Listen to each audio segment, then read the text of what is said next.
السلام عليكم ورحمة الله وبركاته. الحمد لله نحمده ونستعينه ونستغفره ونؤمن به ونتوكل عليه ونعوذ بالله من شرور أنفسنا ومن سيئات أعمالنا. من يهده الله فلا مضل له ومن يضلله فلا هادي له. أما بعد فأعوذ بالله من الشيطان الرجيم. النبي أولى بالمؤمنين من أنفسهم. صدق الله العظيم وبلغنا رسوله النبي الكريم ونحن على ذلك من الشاهدين والشاكرين والحمد لله رب العالمين.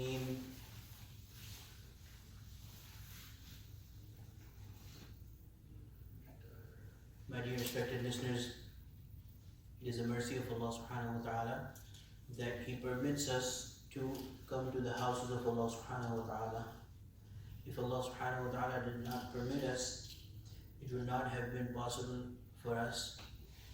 Even the highest of kings, even the biggest of conquerors, if they want to come to the house of Allah subhanahu wa ta'ala, even the richest, even the wealthiest people, but if Allah subhanahu wa ta'ala does not accept that for them, they are not able to do that. Allah subhanahu wa ta'ala is so kind to the humans that Allah subhanahu wa ta'ala, out of His mercy, sent prophets after prophets after prophets for the sole purpose of guiding the humans, guiding the people. And this series of prophets, in which approximately about 124,000 people were sent as special chosen ones of Allah subhanahu wa ta'ala, the final person to be sent as a prophet into this world was Sayyidina Muhammad sallallahu alayhi wa sallam. All the prophets came with this one key purpose of their life. All their struggles were focused, were centered on this one key fact, and that is that Allah subhanahu wa ta'ala is the only ilah, and nobody, no matter how pious, how virtuous they may be, how strong they may be, how powerful they may be, they are worthy of worship. This series was completed and perfected by sending the Prophet ﷺ into this world.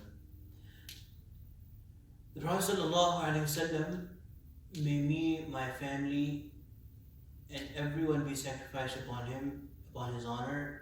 He was sent among a people that had all sorts of adversities that you can imagine.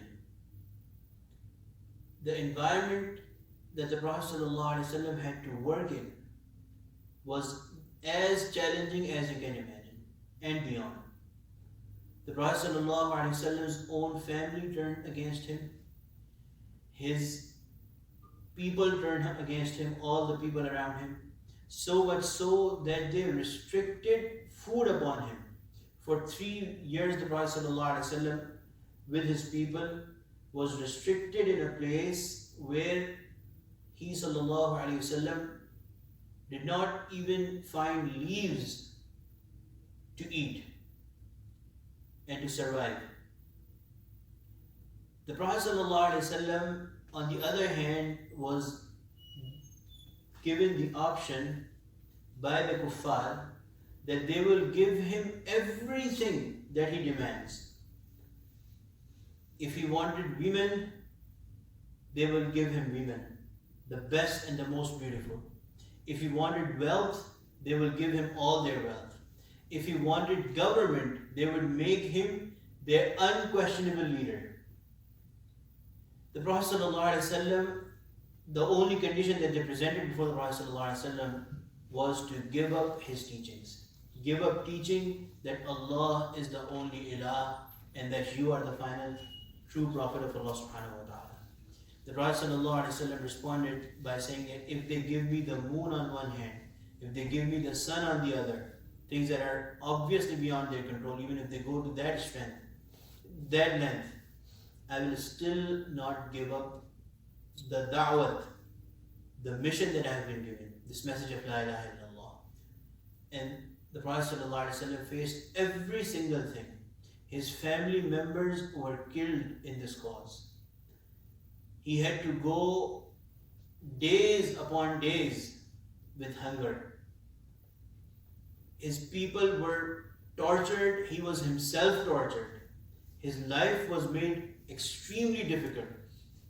But the Prophet ﷺ did not want to give up this message of Tawheed, oneness of Allah subhanahu wa ta'ala, and Allah subhanahu wa ta'ala being the only one that you can worship.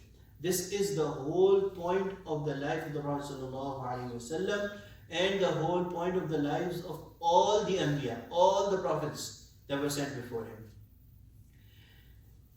This month, according to most muhaddiseen, the 9th of this month, Rabi Awwal, and according to a very few, on the 12th of this month. The Prophet ﷺ was actually born into this world. And then the most muhaddiseen agree that 12th is the day in which the Prophet ﷺ passed away from this world. Also,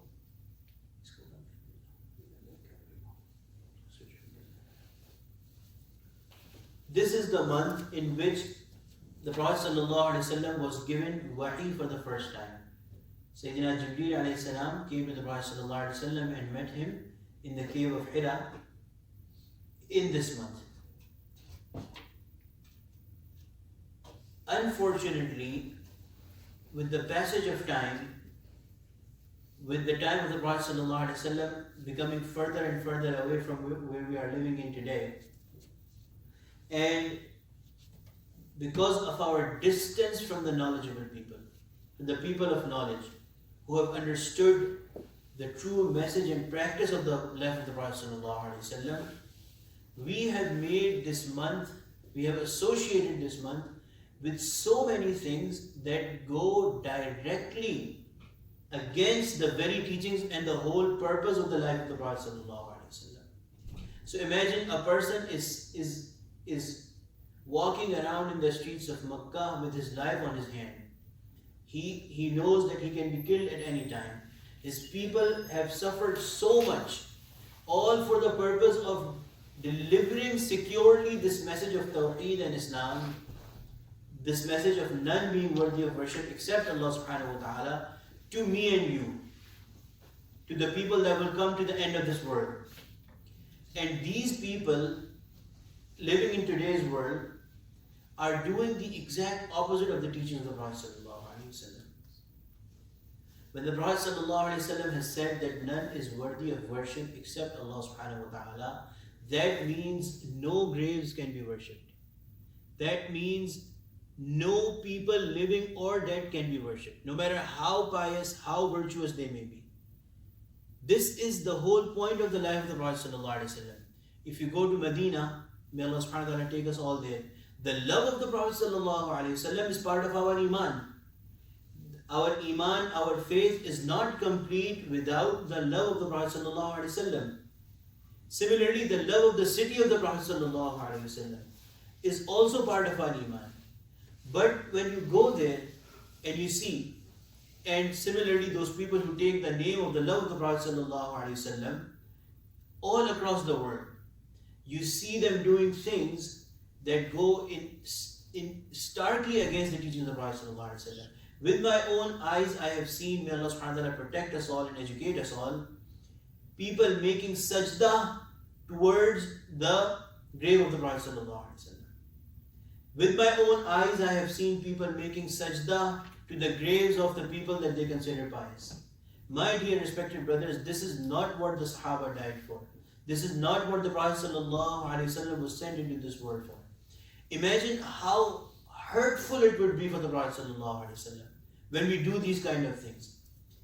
The love of the Prophet ﷺ should be to the extreme level. But the understanding should be there that only that love is credible which involves obedience and following the commands of the one that you are declaring that you love.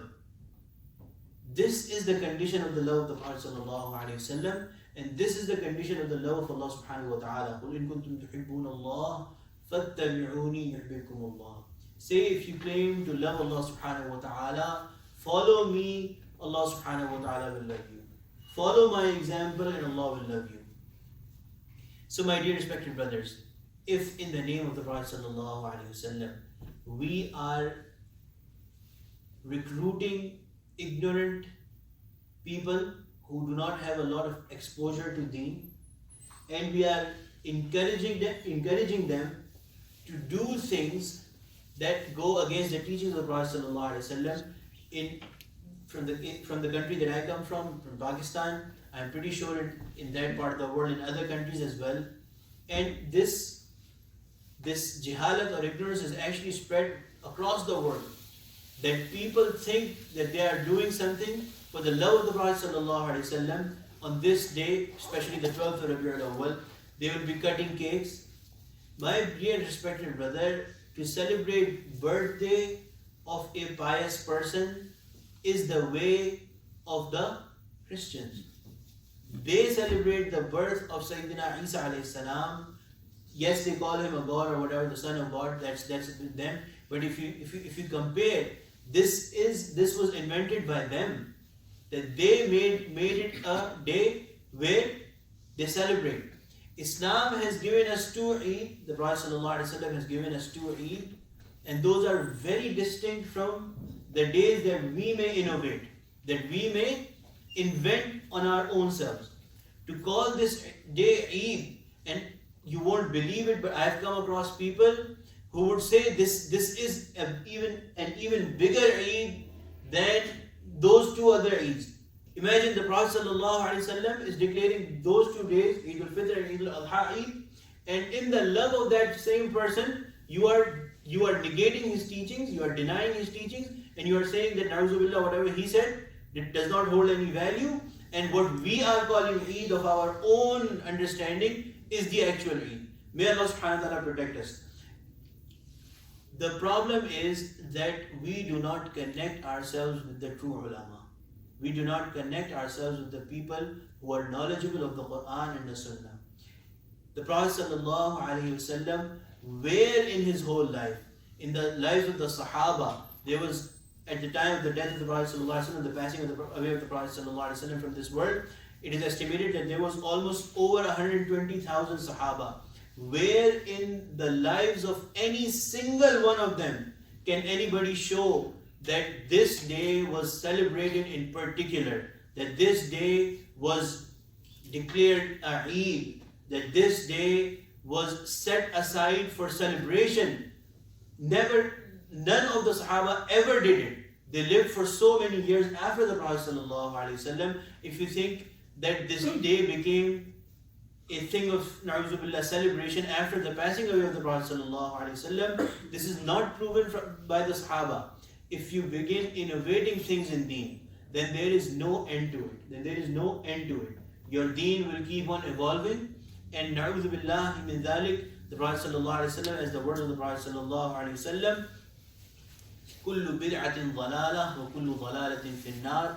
At the end of our lives, we run the risk of, although we may have done those things, considering a great worship, considering a great ibadah to Allah subhanahu wa ta'ala, but whole our life we wasted our money on this. May Allah subhanahu wa ta'ala protect us. Some people doing this very easily and very frankly cross the boundary of shirk.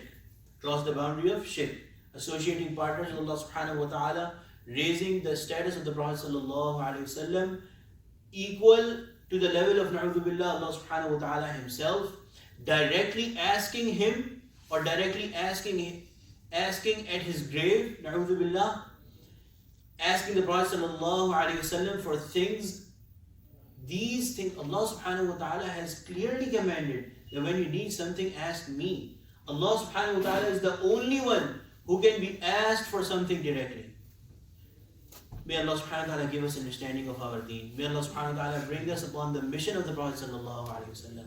If we keep on doing those things, and if we do not connect with the right ulama who have a true understanding of the Quran and Sunnah, we run the risk of, like the Prophet sallallahu alaihi wasallam said, kullu dhalalatin finna.